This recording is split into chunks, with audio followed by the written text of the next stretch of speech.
Muy buenas Ahora, tardes a todos. Para los que no me conozcáis, primero me presento, soy Rebeca Farcón, gerente de IFMA, y os quiero agradecer a todos la asistencia en esta píldora formativa de esta tarde. Por parte de IFMA es un placer teneros a todos conectados. Esto es sinónimo de que estamos trabajando en la línea correcta y de que la temática de la píldora que os traemos esta tarde pues suscita bastante interés. Yo quiero deciros un poco la parte técnica, comentaros que para que todo funcione de manera correcta, os pedimos por favor que apaguéis las cámaras y que tengáis también apagado el sonido. Así no molestamos a Jordi y se puede concentrar también mejor en la explicación. Por otro lado, evidentemente, vamos a dejar al final de la presentación unos minutos para que podamos resolver todas aquellas dudas y consultas que os puedan ir surgiendo durante su exposición. Podéis sobre la marcha ir poniendo los comentarios o las preguntas que queráis trasladar a Jordi en el chat y al final de su presentación Fernando las recogerá. Y si de lo contrario preferís, pues darnos vuestro punto de vista o hacer las preguntas de manera vocal, en el apartado de participantes clicáis a la opción de levantar la mano y Fernando también os dará turno para ello. Sin más dilación, voy a dar paso a Fernando, que es el director de formación. Y lo último que quiero deciros es que, como habéis visto, esta píldora queda grabada. Entonces, a la finalización de la misma la subiremos a nuestro canal de YouTube, el canal de IFMA España. Y mañana, en el newsletter que enviamos semanalmente a todos nuestros contactos, pondremos el enlace y el recordatorio para que lo tengáis a vuestra disposición. Dicho esto, como os decía, doy paso a Fernando, que es el director de la Comisión de Formación de IFMA España y es el que se va a encargar de presentarnos a todos a Jordi. Gracias. Adelante, Fernando. gracias Rebeca. Hola, buenas tardes a todos y bienvenidos a una jornada más, una píldora formativa de formación de ISMA en la nube. Bueno, yo creo que ha levantado bastante expectación, Jordi, el trabajo que esta tarde nos vas a presentar, de la calidad del aire interior. Yo creo que al final estamos todos un poco preocupados con el famoso COVID y yo creo que tanto para nuestro ambiente, digamos, familiar o personal como nuestro ambiente profesional y como FMs, pues la verdad es que espero que nos venga bien toda tu charla de una manera muy educativa. A ver, por un lado, Jordi es ingeniero industrial de alimentación, es el director técnico de Anticimes. Anticimes es una empresa bastante antigua ya, creada en el 1934 en Suecia. Está presente en 18 países y tiene más de 3 millones de clientes. Anticimes está especializada en temas de plagas e higiene ambiental. Corrígeme algo, Jordi, si me equivoco, Perfecto, ¿no? Es correcto, perfecto, ¿no? perfecto. Aparte de esto, Jordi también participa en el Antisime Innovation Center de Dinamarca, que bueno, están especializados en temas de control para plagas urbanas. Y claro, últimamente, como ha pasado con muchísimas empresas de vuestro sector, Jordi, pues no te ha quedado más remedio que meterte de lleno en el tema del COVID, ¿no? En parte, y en gran parte, yo creo que va a ser, forma parte de la ponencia de esta tarde. Así que, Jordi, por mi parte, nada más, darte paso y estamos expectantes a ver qué nos cuentas. ¿De acuerdo? Muy Venga, bien, perfecto. adelante. Muchísimas gracias a Fernando y gracias también a Rebeca y gracias a Isma por invitarme, por invitarnos. Y sí, efectivamente, aunque mi especialidad es la desinfección, pues nuestra empresa se dedica pues a control de plagas, a calidad ambiental, a legionela, etc. Muy bien, muchísimas gracias por la presentación y simplemente deciros que esta ponencia voy a hablar de los mecanismos de transmisión del coronavirus, los tres que conocemos. Voy a hablar sobre bioaerosoles, cómo los generamos y cómo se comportan, qué son, cómo se comportan, de las evidencias de la transmisión vía aerosoles, las recomendaciones, documentos publicados, algunos muy recientes, de hace apenas una semana, por el Ministerio de Sanidad acerca de bioaerosoles y las medidas correctoras que debemos tomar. Posteriormente comentaré la medición, cómo medir la renovación de aire y qué medidas correctoras deberemos tomar en algunos casos. y para terminar con un caso práctico para explicar un poco bueno, todo el resumen de la ponencia en un caso práctico. Bueno, pues para empezar, a ver, bien, los mecanismos de transmisión. Lo sabemos todos, hay 3 mecanismos de transmisión que son los fundamentales, que es el contacto directo entre persona y persona, aquella persona con la que se está conversando, que estamos en contacto, y por lo tanto aquí en este caso la protección pasa precisamente por acciones personales, ¿no? Está la distancia, la protección interpersonal. Está también el contacto directo con una superficie afectada, una superficie infectada, una superficie que contenga restos de partículas con coronavirus, y aquí el plan de prevención pasaría por la higiene, la desinfección, la higiene diaria y en función también de la actividad que se realiza. Y en tercer lugar, la emisión de bioaerosoles, que es lo que nos ocupa, los bioaerosoles en el ambiente. Estas pequeñas gotas, pequeñas partículas que están en suspensión en el ambiente hasta depositarse en una superficie o hasta entrar en contacto con personas. Por lo tanto, aquí ya la prevención ya es distinta, ya pasa por mantenimiento, por instalaciones, por cálculo de renovaciones, etc. Es decir, aquí la prevención, aparte de las demás que siempre están, distancia, mascarilla, higiene, está también el control de la instalación propiamente. Bueno, y para empezar, pues comentar estas 3 vías de transmisión con esta figura muy ilustrativa, donde vemos 3 tipos de gotitas, de partículas pintadas de una forma diferente, unas azules, otras verdes, otras marrones, que nos indican los mecanismos de transmisión. En primer lugar, estas partículas grandes, estas partículas de más de 100 micras, como veremos más adelante, que son partículas que partículas grandes que desprendemos al hablar, al estornudar, según qué letras por ejemplo la P, la T, la R, pues producen una serie de partículas grandes quiero decir, cerca de 100 micras, que van a proyectarse de una forma balística y que se impactan en una persona expuesta, pues sobre todo a través de las mucosas, pues puede resultar afectada por el virus. Esta era la vía de transmisión más importante, junto con el contacto directo entre personas o fómites, como es el caso. Aquí vemos pues un contacto directo, en este caso es un intercambio de un dispositivo, de un teléfono, etc.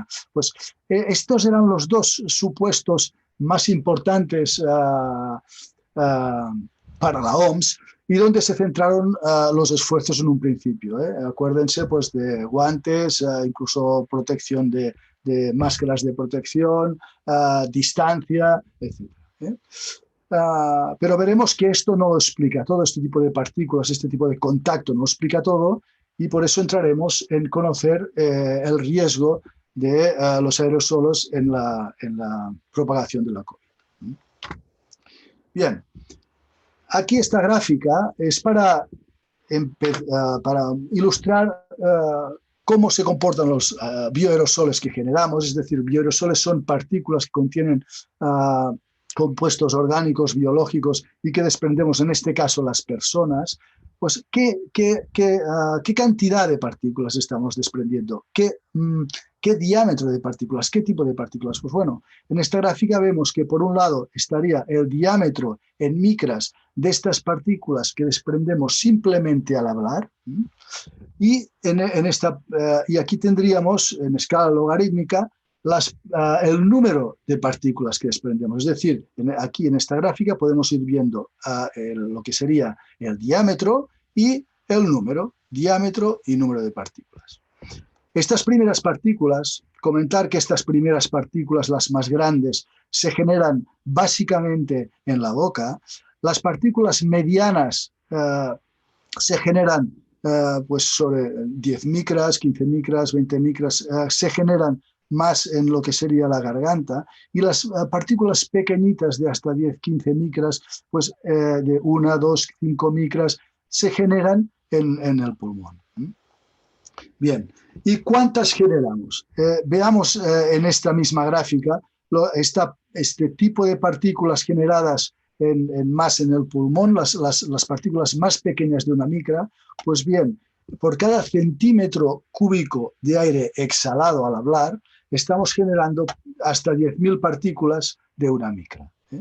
Otro ejemplo, seguimos la gráfica y veríamos partículas cerca de 8 micras, 7,4 micras. Estamos generando 8.000 partículas de 7,4 micras por cada centímetro cúbico de aire exhalado al hablar. Bien, estas primeras partículas serían las generadas, como he comentado, más en la zona de los pulmones, y este otro tipo de partículas sería más unas partículas que suelen generarse más en la garganta. Las partículas más grandes, estas que empiezan en esta parte de la gráfica, tendríamos 110 partículas de 100 micras, es decir, ya unas partículas grandes con gran contenido de virus. Si es que la persona está infectada, estas se generan en la boca. Muy bien. ¿Y cómo se comportan? Estamos hablando de las partículas que generamos. Vamos a ver cómo se comportan estas partículas. Bien, en esta gráfica mostramos el tiempo que tarda en descender 1 metro una partícula en un ambiente de aire calmado. Es decir, de esta forma podemos entender pues, cómo se comportan estas partículas, si van a van a precipitar en superficies muy rápidamente, o en cambio las vamos a tener pues, en el ambiente, formando parte del aire que estamos respirando. Pues bien, las partículas cerca de 100 micras estas partículas que se distribuyen y que tienen esta trayectoria, digamos, parabólica, y que pueden afectarnos si estamos delante de una persona afectada, pues están hasta 10 segundos en el aire. 10 segundos para bajar 1 metro en aire calmado. Las partículas de 10 micras, 7 micras, 8 micras, estamos hablando de 10 minutos para descender 1 metro en este ambiente de aire calmado. Y las partículas de 1 micra, que en este caso estaríamos hablando de 10 millones de partículas por cada litro de aire exhalado al hablar, estarían 10 horas en el ambiente. Tendremos 100.000 partículas de 2 micras que estarán 8 horas para descender 1 metro. Bien, en esta gráfica ya podemos entender la importancia que tiene el aerosol, el bioaerosol, y la importancia que tiene la renovación de aire en un ambiente que puede estar cargándose de biopartículas, de bioaerosoles que estamos generando. Bien, en cuanto a las evidencias, aunque hoy ya son muy claras, todo empezó por un par de casos suscitados en China, el caso de un restaurante donde una persona infectada sin contacto con otras personas de otras mesas terminó infectando a personas que lo único que tenían en común era una corriente de aire generada por un aire acondicionado autónomo. De esta forma, la única explicación que había era precisamente el hablar de aerosoles que habían ido de la persona afectada y generados por la persona afectada hasta otras mesas. Otro caso también en China, el de un autobús que a través de una sola persona infectada pues terminó afectando a personas que no habían estado más cerca de 2 metros de esta persona, que no habían estado en contacto, etc. Y tampoco había otra forma de explicarlo que a través de bioaerosoles, de la contaminación ambiental. Comentar que cuando hablamos de autobús estamos hablando de un caso, igual que del restaurante, un caso concreto en China, y lo digo porque alguna vez pues, ha salido alguna empresa comentando, hombre, trabajamos con autobuses, en España están ventilados, no tenemos casos, etcétera. Estamos hablando de un caso concreto en China y lo mismo para teatros, ¿no? O en este caso es un coro, en este caso era en Washington, donde una sola persona infectada terminó pues para afectar al 80% de personas del coro, muchas de ellas sin ningún contacto con esta persona afectada. Es evidente que aquí se abría un melón y nos estaban explicando que algo más había, aparte de estas pequeñas gotículas que podemos transmitir de persona a persona cuando estamos cerca. Muy bien, evidentemente estos casos salen a prensa y salen también científicos pues exigiendo a la OMS que rectifique y que tenga en consideración la peligrosidad de los bioaerosoles, que la transmisión del coronavirus era posible y es posible a través de aerosoles. Bien, aquí algunos ejemplos de prensa. Y finalmente la OMS y también los gobiernos cambian un poco el foco y lo ponen también en los aerosoles. Tanto es así que el Ministerio de Sanidad publica un documento que considero que es un documento de trabajo para todos muy, muy importante porque es muy claro, porque además hay recomendaciones de qué hacer en cada caso. Este documento, que tendrán el link en el PDF, son las recomendaciones de operaciones y mantenimiento de los sistemas de climatización y ventilación de edificios y locales para la prevención de la propagación del SARS-CoV-2. Es decir, ya estamos hablando de locales, de sistemas de climatización y al final, cuando entramos en el documento, estamos hablando de aerosoles. Muy bien. ¿Y qué nos dice este documento? Pues la primera recomendación y la más importante, caudal mínimo de aire exterior. De las 17 recomendaciones para prevenir la COVID-19 en ambientes interiores, nos dice el parámetro más importante en la ventilación es la renovación de aire por ocupante.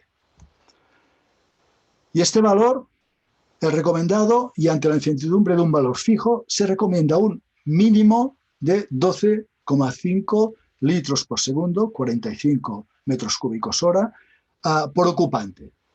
¿A qué nos suena este valor? Este valor es el valor que el RITE ya nos enseña como IDA 2, buena calidad de aire. Bien, seguimos con las recomendaciones y vemos que de las 17 recomendaciones tenemos 7 que van dirigidas a la renovación de aire, es decir, verificación de caudales, aumento de la ventilación siempre que sea posible, reducción de la recirculación de aire, que al final es aumentar la renovación, siempre que sea posible, extracción continua en aseos, que también es aumentar la renovación, aumento de la ventilación natural, siempre que sea posible, la ventilación exterior en unidades terminales, siempre que sea posible. Y después tenemos otra serie de recomendaciones, dos de ellas muy importantes y que también vamos a hablar, que ya hablan de medidas correctoras. Es decir, muy bien, ¿qué vamos a hacer si no llegamos a estos 12,5 litros por segundo por persona? Pues bien, existen sistemas de filtración y purificación se habla de ellos y veremos cómo se habla de ellos. Luego ya hay otras pautas que son más dedicadas al mantenimiento o actuaciones frente a un posible contagio. Bien, ahora hace quizá menos de una semana más o menos, sale otro documento que ya es directamente, que habla directamente ya de aerosoles. En este documento se habla también de este primero que acabamos de ver y no dista en nada en las recomendaciones que da, pero es el documento de evaluación del riesgo de la transmisión del SARS-CoV-2 mediante aerosoles, medidas de prevención y recomendaciones. Bien, tiene el apartado 5.5 de la reducción de transmisión mediante aerosoles en espacios interiores, hay 3 puntos clave que son los siguientes. Ventilación natural o mecánica. Para llegar a este IDA2 que comentábamos, a estos 45 metros cúbicos hora por ocupante, he comentado, esto está en el RITE. Si no se llega a la IDA2, nos da 2 posibilidades, es decir, retención de bioaerosoles mediante filtración, veremos qué tipo de filtración, o bien inactivación de patógenos en los bioaerosoles, es decir, o los retenemos o los inactivamos. En este caso, básicamente veremos que hablamos únicamente de un sistema que es el ultravioleta de 254 nanómetros, el ultravioleta germicida. ¿Qué podemos hacer para cumplir con estas recomendaciones? Pues bien, calcular la renovación de aire. Hemos visto, evidentemente, si se trata de diluir contaminantes que hemos generado, que generamos nosotros desde el interior de las instalaciones de los edificios, lo que hay que hacer primero es calcular la renovación de aire por ocupante. ¿Y cómo se hace? Pues ¿cómo podemos hacerlo? A través del CO2.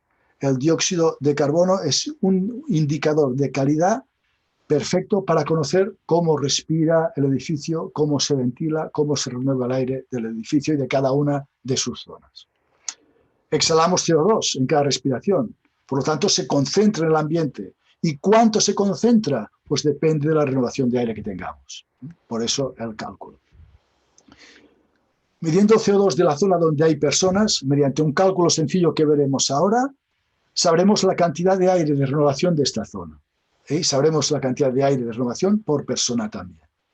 Si sabemos el aire de renovación de la zona, podemos establecer medidas correctoras si no llegamos al límite mínimo, para minimizar el riesgo. Es decir, el CO2, un muy buen indicador, porque lo generamos las personas, por lo tanto también de entrada decir que evidentemente no se puede hacer un estudio de renovación de aire si no hay personas en el edificio o en la zona a estudiar, y además si no se ha alcanzado un equilibrio que se alcanza al cabo de unas horas de estar en el edificio.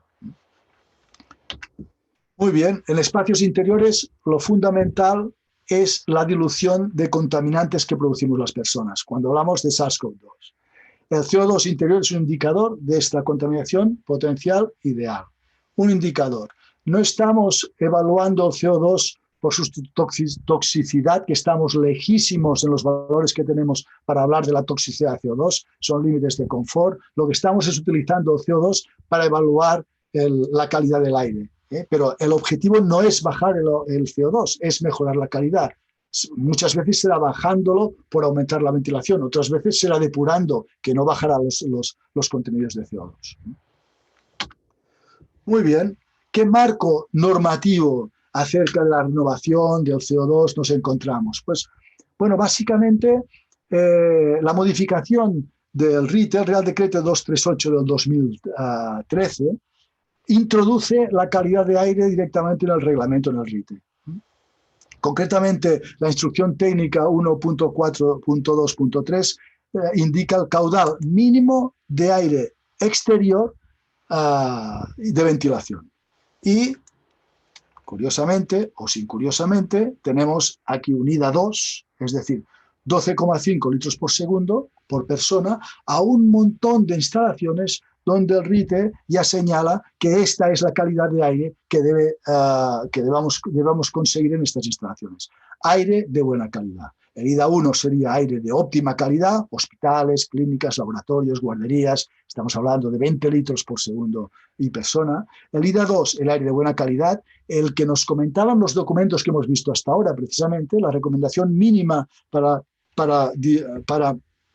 prevención de la COVID en instalaciones interiores, aire de buena calidad en oficinas, residencias, locales, en hoteles y similares, residencias de ancianos y de estudiantes, salas de lectura, museos, tribunales, salas de enseñanza y asimilables. En fin, es decir, en todas estas zonas ya el RITE contemplaba que la calidad debería ser de 12,5 litros por segundo por persona como mínimo.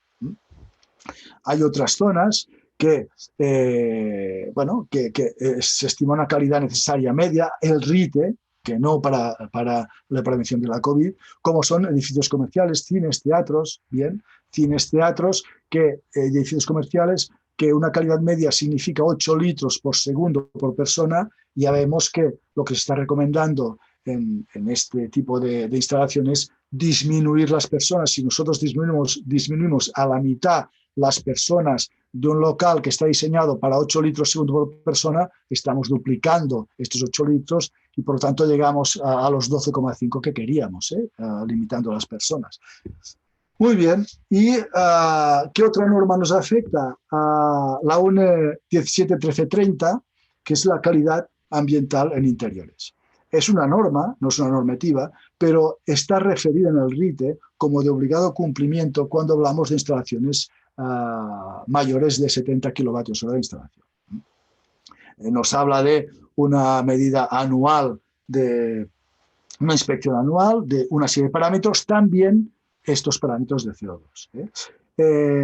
Esta norma UNES 171330 nos habla también de lo que son los técnicos de diagnóstico, los técnicos de calidad ambiental. Es decir, quién puede hacer una medición ambiental, quién puede hacer una medición, quién puede hacer un proyecto. Bueno, están los técnicos superiores de calidad ambiental y los técnicos medios de calidad ambiental, de ambientes interiores. Bueno, muy bien. ¿Cómo vamos a medirlo? ¿Cómo vamos a medir este CO2? También esos documentos que hemos visto nos hablaban de cómo y nos hablaban de instalaciones. Este es del documento segundo que hemos visto de bioaerosoles. Deben ser equipos calibrados, verificados por medio de patrones trazables, etc. Esto es un certificado, ¿no? Donde aquí tenemos un gas patrón a través del cual se calibra el equipo, etc. En cuanto a las personas, hombre, tendrían que ser con la formación adecuada. Por ejemplo, técnicos de calidad ambiental interior de acuerdo con la 171330, un técnico superior de calidad del interior o un técnico medio de calidad del interior. ¿Por qué? Porque es que medir el CO2, que parece tan sencillo, tiene sus dificultades. Es decir, tenemos que tener el sistema en equilibrio, tiene unas inercias los equipos, hay que esperar un tiempo determinado a hacer la medición en cada uno de los puntos, etc. Pero, en fin, importante tomar bien las medidas, que si no nos va a servir, no nos va a servir de nada. Bien, a través de esta medición de CO2 podemos tener el aire nuevo por persona, los litros segundo por persona. Podemos extrapolar y saber el número máximo de personas a ocupar un espacio determinado. Esto está muy bien, muy interesante. Podemos identificar las zonas de riesgo y podemos proponer medidas correctoras. Veamos un ejemplo práctico. Tenemos aquí un esquema de lo que podría ser una oficina con un espacio común, despachos, una serie de despachos para 2 individuales o para 2 personas. Tenemos aquí unas salas de reuniones, una zona de la entrada del edificio, otras salas de reuniones, un comedor, tenemos unos archivos, etcétera, unos servicios. Bien, muy bien. ¿Qué vamos a hacer? Pues vamos a medir.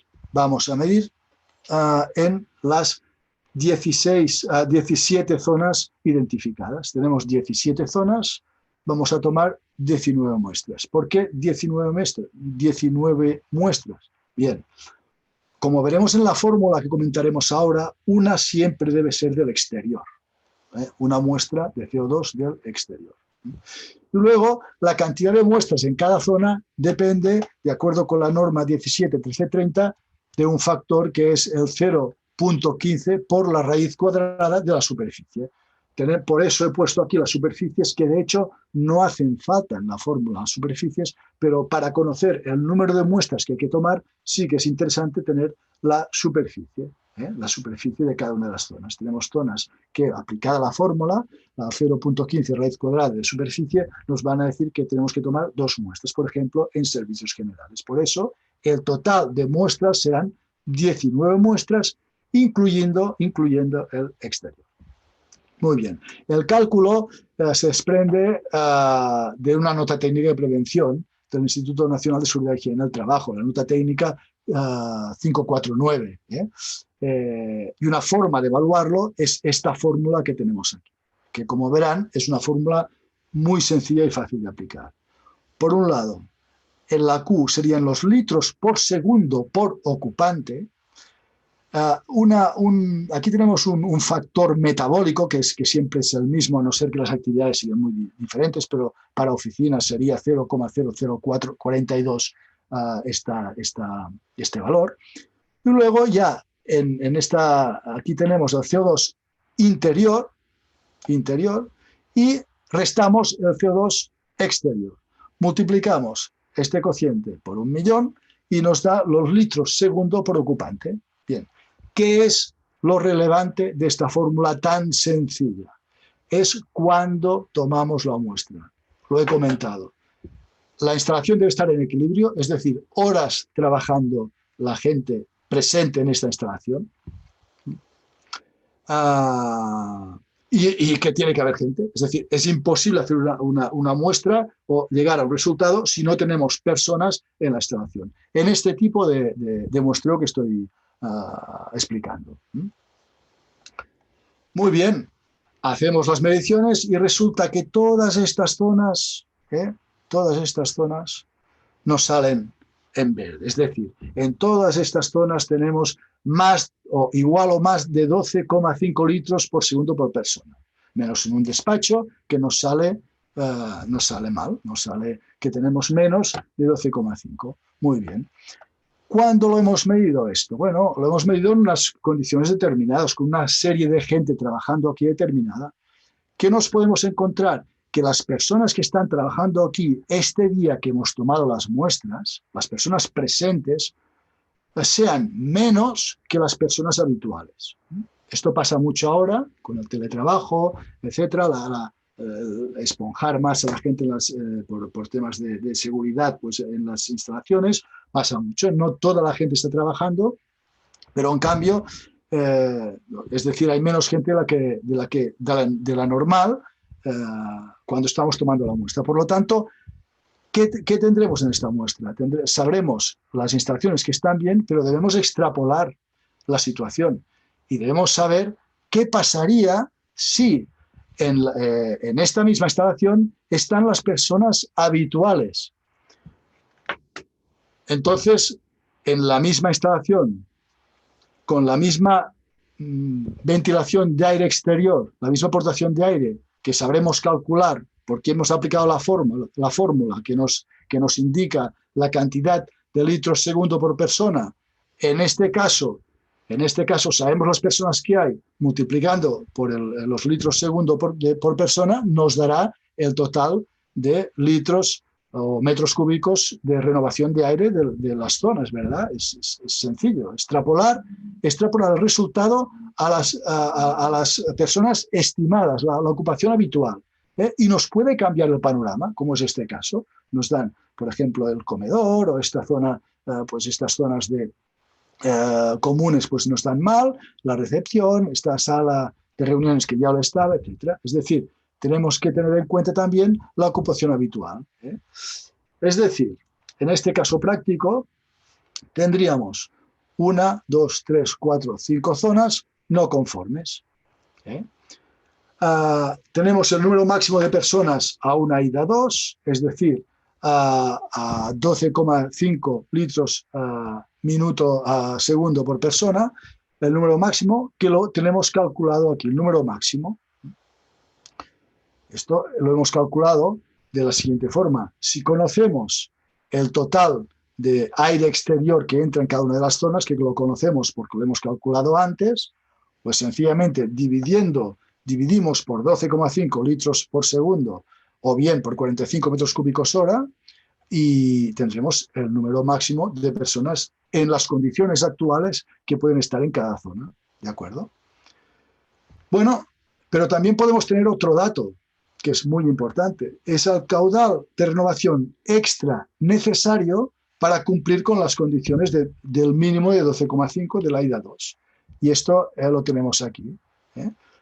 Tenemos el aumento, el caudal necesario que debemos aumentar de aire exterior para que cada una de las zonas estén no en rojo, sino en verde, conformes. Es decir, estas son las medidas correctoras que proponemos. Por un lado, bajar el número de personas hasta el adecuado, en este caso sería de 5 a 2 o de 6 a 4, de 6 a 4, de 6 a 2, etc. O bien otra medida correctora que es aumentar el caudal de renovación. ¿Hasta cuánto? Pues en este caso 134 metros cúbicos hora como mínimo, 89, 159, 135, etcétera, etcétera. Bien, ¿y qué pasa si no podemos bajar el número de personas, no podemos aumentar el número de renovación? Pues que entra la tercera parte, la tercera pata de las medidas correctoras, que son la purificación de acuerdo, la purificación del aire de acuerdo al KDR requerido. ¿Qué es el KDR? El KDR es el aire tratado por un purificador, el aire limpio que trata un purificador. Es decir, si nosotros tenemos un purificador de un KDR de 500, son 500 metros cúbicos hora de aire limpio que nos aporta este purificador. Por lo tanto, luego hablaremos de características de los purificadores, pero un purificador debe tener un número KDR. Este KDR, si nosotros queremos tomar una medida correctora en la administración, donde necesitamos 134 metros cúbicos hora de aire de aportación limpio, podemos, como alternativa, aportar a través de un purificador con un KDR superior a 134 aire purificado. Por tanto, el KDR, seguiremos comentándolo, es un parámetro importante de los purificadores. Bien, eliminar del ambiente interior las partículas generadas por las personas es la forma más efectiva para minimizar el riesgo de transmisión aérea de la COVID-19. Bien, y hablando de purificación, tenemos dos alternativas que están en los documentos que les he citado anteriormente. Por un lado, la filtración EPA, filtración de alta eficiencia, filtración absoluta, filtración EPA como mínimo con filtros H13. Los filtros H13 nos ofrecen un 99,95% de reducción de partículas de 0,3 micras, que es el parámetro que se utiliza para estudiar estos filtros, para determinar la calidad del filtro. 99,95% de partículas de 0,3 micras. Esta sería una solución, es decir, filtrar partículas con un KDR adecuado a cada zona, como hemos visto. El KDR debería ser el adecuado para cubrir esta renovación que nos hace falta. Bien, tenemos por un lado filtración y tenemos también otra alternativa. La otra alternativa sería la inactivación, es decir, o eliminamos partículas que contienen el virus o eliminamos el virus de las partículas. ¿Cómo eliminamos el virus de las partículas? Con sistemas de inactivación, desinfección, inactivación. Por ejemplo, y único, veremos por qué, la radiación ultravioleta. La radiación ultravioleta de 254 nanómetros de longitud de onda es la radiación que tiene un efecto germicida, tiene un efecto viricida y es el sistema adecuado para inactivar virus en este caso. Bien, la renovación más el KDR, la renovación de aire nuevo en cada zona más el KDR, es decir, la capacidad de aire limpio de cada uno de los dispositivos, sea inactivación o sea filtración, debe ser superior al IDA2, a los 45 metros cúbicos hora, o los 12,5 litros por segundo, por persona en la instalación. Bien, hay un documento también muy reciente, lo tienen aquí, que habla de purificadores, es del Ministerio de Sanidad también, y habla de purificadores y tiene días. Y este documento nos habla de los sistemas de purificación adecuados, nos habla de los EPA H13, nos habla de la radiación ultravioleta y nos habla de lo que no es recomendado. A día de hoy, el ozono, la oxidación catalítica, el plasma frío, iones negativos, fotocatálisis, en fin, un montón de tecnologías que están en el mercado, pero no están recomendadas por las autoridades sanitarias. Esto, evidentemente, a día de hoy, lo digo porque las cosas cambian muy rápido, a día de hoy tenemos filtros EPA mínimo H13, con esta capacidad de 99,95% reducción, y ultravioleta. ¿Qué es relevante del ultravioleta? Es la energía necesaria para inactivar no una superficie, no el virus en una superficie, que esto es relativamente fácil, sino a través del aire que pasa al ultravioleta. El ultravioleta no estará nunca en presencia de personas. Las personas no podemos recibir radiación ultravioleta de 254 nanómetros. Por tanto, se trata el aire. Por tanto, tenemos que asegurarnos que el diseño del equipo sea adecuado, que tenga la radiación necesaria para desinfectar el aire que pasa a través de él y conocer el KDR. Quizás el factor limitante del ultravioleta sería el KDR, que suelen ser muy bajos. Muy bien, pues las conclusiones de esta charla pues serían que el contagio vía aérea del SARS-CoV-2 es una realidad, que minimizar el riesgo de transmisión aérea del virus es posible, que la dilución de contaminantes que producimos las personas es la clave, que el CO2 es el parámetro básico para conocer las necesidades de renovación, que la renovación del aire en interiores es imprescindible, garantizar un mínimo de 45 metros cúbicos hora de aire limpio por persona, el aire limpio preferiblemente del exterior, o en su defecto, filtración EPA o tratamiento ultravioleta. Evidentemente, sin olvidar las demás medidas de prevención, de distancia, mascarilla, higiene, que evidentemente siguen siendo necesarias igual que el primer día, pero todas suman para minimizar los riesgos. Bien, y con esto dejo paso a las preguntas, si es que hay alguna pregunta. Fernando. Sí, ¿qué tal? Jordi, oye, muchísimas gracias por la clase magistral que nos has dado de cálculo. Y bueno, vamos a esperar a ver si hay alguna pregunta en el chat. De momento parece que no hay ninguna. Muy bien. Están ahí todavía pensando. Bueno, hay gente que está agradeciendo porque la verdad que ha sido muy instructivo.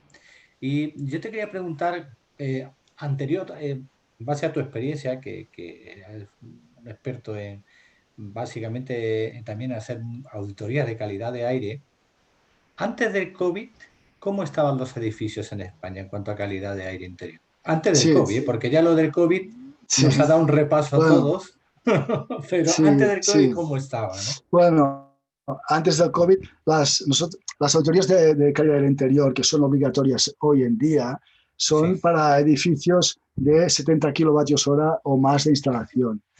Y son muchos, claro.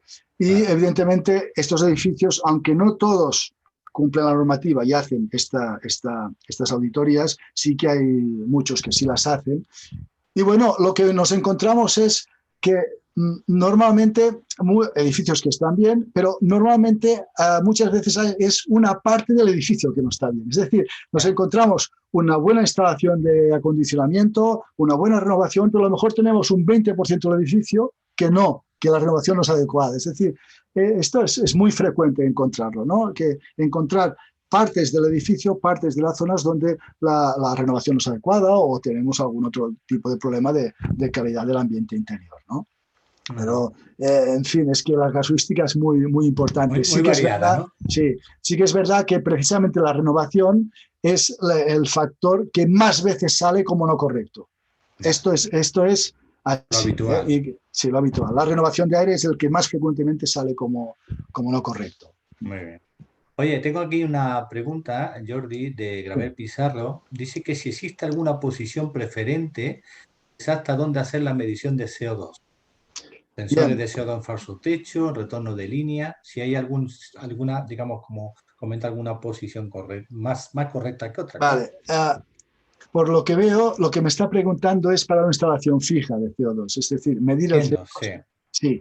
Entonces, hombre, una buena medida de CO2 es el retorno. ¿Por qué? Porque si tenemos el retorno, que es el aire que estamos respirando, y tenemos una medición del exterior, podemos saber exactamente el aire que estamos entrando dentro del edificio. Otra cosa es directamente medir en el ambiente, un punto representativo del ambiente y limitar el CO2 a ciertas ppm, a 800 ppm, por ejemplo, que sabemos que sabiendo lo que hay dentro y lo que hay fuera, estaremos renovando bien. Es otra forma. Sí. Romero C. Pregunta si, que creo que igual lo has contestado ya, si hay que hacerlo en algún punto concreto de cada sala. Digo, viendo un poco el esquema que nos ha planteado de un plano y como se han tomado distintas medidas, no sé si bastantes medidas, ¿no? Sí, sí. Claro, sí, hay que ir a algún punto, porque claro, el medir el retorno sería... Bueno, hay muchos retornos, porque el retorno te puede dar muchos sitios, pero evidentemente estás hablando un poco de la general, ¿no? Yo digo, si tú vas a un espacio donde puedes ir a cada sitio, ¿esto cómo lo haces? Sí, aquí, a ver, cuando he comentado retorno y exterior, no estaba hablando de una auditoría para calcular la remoción de aire como la que hemos visto ahora, sino para una instalación en continuo. O sea, quizá no se ha entendido bien.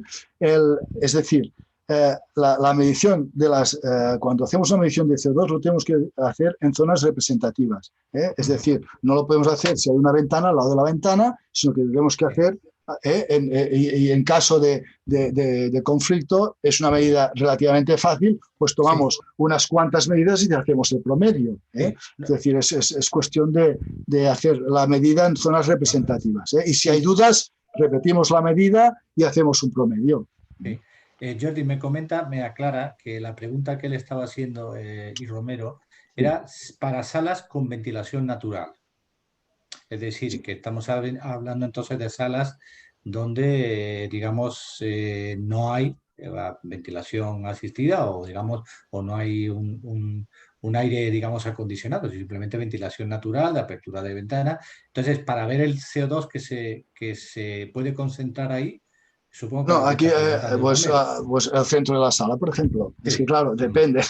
No sé, si hay unas ventanas, por ejemplo, centradas en una zona donde hay una corriente de aire, allí justo en medio, pues tendremos unos valores distintos que un poco más cerca de la pared, ¿no? Claro. Pero es buscar el punto representativo, que esto con el equipo también se puede ver, se puede detectar un punto que sea representativo. Quería comentar una cosa acerca de las ventanas, ahora que ha salido el tema, y es que me parece que muchas veces... Si el objetivo es bajar el CO2, nosotros podemos abrir ventanas entre clase y clase, por ejemplo, si estamos hablando de escuelas, y bajaremos el CO2. Pero este no es el objetivo. El objetivo es evitar que entre personas, estos bioaerosolos que generamos, nos conlleven riesgos de la COVID, ¿no? Por lo tanto, es mucho más importante ventilar de forma continua, aunque sea menos, que de forma puntual, una vez cada hora, por ejemplo. Lo digo porque sí que hay unas recomendaciones que creo que no son acertadas cuando nos dicen que, abrimos las ventanas, las cerramos, empezamos la reunión, ¿no? Sí, Sara Moraga nos pregunta si recomiendas comprar medidores del CO2 para una instalación en continuo, por ejemplo en aulas, que ha salido ahora mismo en tu explicación, ¿no? Sí, me parece una muy buena idea. O comprar medidores, que está difícil porque evidentemente todo el mundo está comprando medidores y no hay producción para todos, pero comprar medidores o medir, es decir, medir las condiciones, aunque no sean fijos y en continuo, pero medir y conocer cómo respirar el edificio. Es importante conocer. Cuando las personas, ahora si estamos hablando de aulas, gente que está trabajando en la enseñanza, se da cuenta cómo la curva de CO2 sube muchísimo y se imagina que aquello son gases generados por nosotros mismos, nos damos cuenta del potencial que tiene una buena ventilación en cuanto a reducción de riesgo. Sí, que puede ser una medida para tomar alguna determinación sobre ventilación en ese momento, si no se puede estar ventilando de manera continua, que sería lo más efectivo, ¿no? Según nos comentan, ¿no? Sí. Muy bien. A ver, ya digo, ¿la recomendación cuál es? Pues un mínimo de 12,5 litros por segundo por persona. Por cierto, que en el caso de aulas, de la enseñanza, pues las recomendaciones del Ministerio son un poco superiores, se van a 50 metros cúbicos por hora por persona. Me imagino. Bueno, voy a ver si tengo alguna pregunta más. Bueno, no sé si Romero y Sara os ha contestado Jordi, Gabriel Pizarro, ¿tenéis alguna duda más? Ah, mira, Andrés Loaiza dice que si se podría ampliar un poco, podrías ampliar un poco más sobre el mantenimiento del sistema de climatización, frecuencia, limpieza, cambio de filtros. No, no, no, porque no. No, Es porque decir, no es vuestra actividad, ¿no? no, no. Sí, yo de todas formas, Andrés, creo que ya hemos dado en alguna píldora, recuerdo, ahora no me hagas caso, que ya se me va de la memoria, creo que en algún sitio sí que ya hablamos de un poco de los temas precisamente de cómo hacer el mantenimiento más exhaustivo sobre los temas, fundamentalmente climatización. Caso. Ya, si quieres, métete si quieres, en el canal de YouTube, el canal de YouTube de IFMA, y ahí verás un poco las píldoras, están todas recogidas, y creo que hay una o dos donde se habla sobre este tema. Otra pregunta que me hace F. Justo dice, si la mayor parte de partículas emitidas son en torno de las 10 micras, al valorar la eficacia de los filtros EPA mediante su porcentaje de filtración de partículas de 0,3 micras, ¿no estaríamos utilizando un parámetro erróneo? Bien, me esperaba esta pregunta que ha tardado mucho en llegar. O sea, un segundo que voy a enseñar una cosa.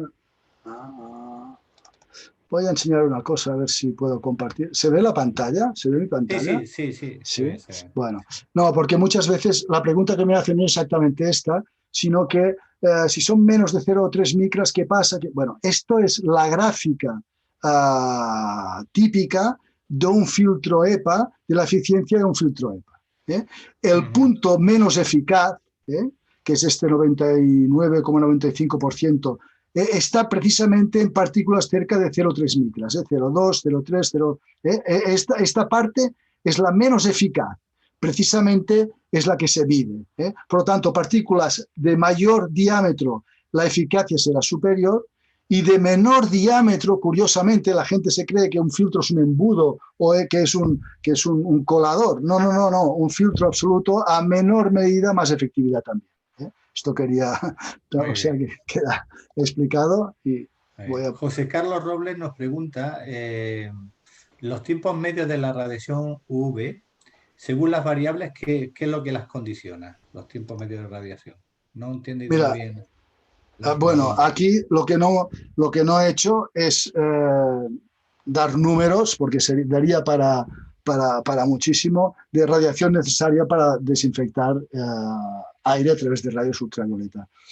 Lo importante es que el sistema nos garantice una radiación suficiente para desinfectar, que esto ya hay normas y ya hay documentación al respecto, y que el aire, el KDR, el caudal de aire que pasa a través de este sistema sea el que necesitamos. Estas dos cosas, un sistema, es decir, hemos visto sistemas de ultravioleta que son sencillamente sistemas de lámparas que se cuelgan y por efecto natural pasa aire a través de ellos sin saber exactamente cuánto aire pasa. Bueno, yo creo que es importante saber exactamente el aire que pasa a través de los sistemas, el KDR, para ver si podemos compensar este aire que nos falta, este aire de renovación que nos puede faltar.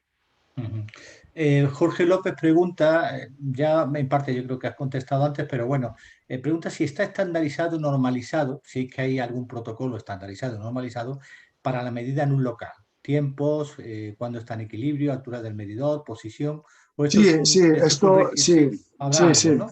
Sí.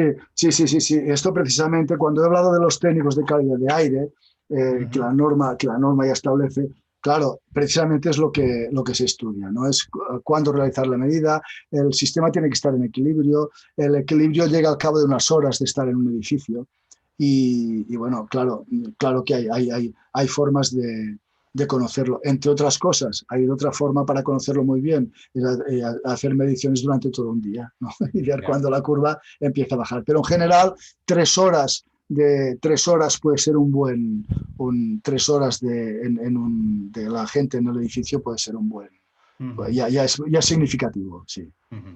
Jordi, has comentado, nos pregunta Domingo Peña, alguna aclaración o tu opinión, más profundidad sobre los sistemas de purificación que hoy no recomienda o no están recomendados por sanidad, ¿no? Estamos hablando del ozono y alguna otra otros sistemas que... ¿Los que están o los que no están? No, los que no están, los que no están. Bueno, los que no están admitidos.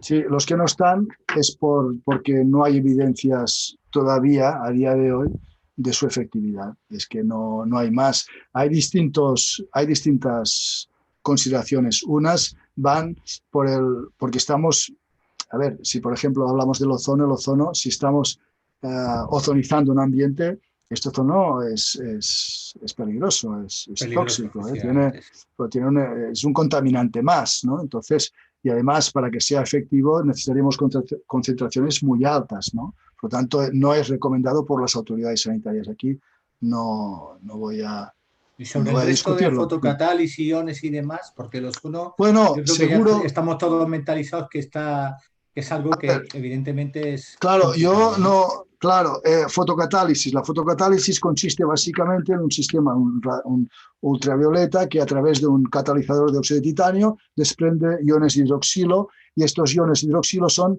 altamente oxidantes y muy rápidos. Oxidan materia orgánica, oxidan, por tanto, tienen efecto de desinfección. ¿Hasta cuánto desinfectan? No lo sé. ¿Qué pasa con estos superproductos oxidados? ¿Qué residuos puede haber en el ambiente una vez oxidados, residuos orgánicos que estamos oxidando con estos radicales? No lo sabemos. Yo lo único que hago es decir y recomendar lo que las autoridades recomiendan. Sí, bueno, está aclarado. Realmente hay una parte que no hay una evidencia clara de entiendo yo, corrígeme Jordi, entiendo que hay una tipología de tratamientos que no están recomendados porque probablemente sean peligrosos, igual para las personas, y otros que a lo mejor no hay una evidencia de que realmente funcione correctamente. Exacto. De todas maneras, Jorge López nos dice que la fotocatálisis lleva ya muchos años utilizando. Muchos, sí, y es muy efectiva según qué tipo de tratamientos. La fotocatálisis oxidativa, por ejemplo, en tratamientos de desinfección de agua, es claramente funciona. Es que yo no voy a cuestionar nada. Yo lo único que digo es lo que hoy, los sistemas que hoy nos aconseja Sanidad y muchos organismos internacionales, muchos expertos, son dos: filtración y ultravioleta. Uno para retención a través de filtración y el otro para destrucción de microorganismos. Es lo que tenemos hoy. Seguramente habrá cambios, seguramente. A día de hoy lo que tenemos es esto. Muy bien. Bueno, pues aparentemente ya parece que no hay nada, y yo creo que estamos ya en el tiempo, en las 17 horas, y yo por mi parte agradecer a todos los participantes y os espero en otra píldora formativa más. No sé si este año ya nos dará tiempo a hacer alguna más. Pero seguramente el año que viene... no, Fernando, seguramente no. Tenemos ya el calendario muy a tope. Ya, estará muy apretado, efectivamente. Sí. Oye, Jordi, muchísimas gracias, y muchísimas gracias a todos por participar esta tarde con ISMA en echar un ratito más con vuestra asociación. Muy bien. Gracias a vosotros, ISMA, por habernos comentado. Muchas gracias. Y reiterar lo que comenté al principio solamente, ¿vale? Que la sesión queda grabada, que lo subiremos a nuestro canal de YouTube y mañana enviamos el enlace del newsletter. Y lo dicho, Jordi, muchísimas gracias. A vosotros. Gracias. Adiós. Hasta luego.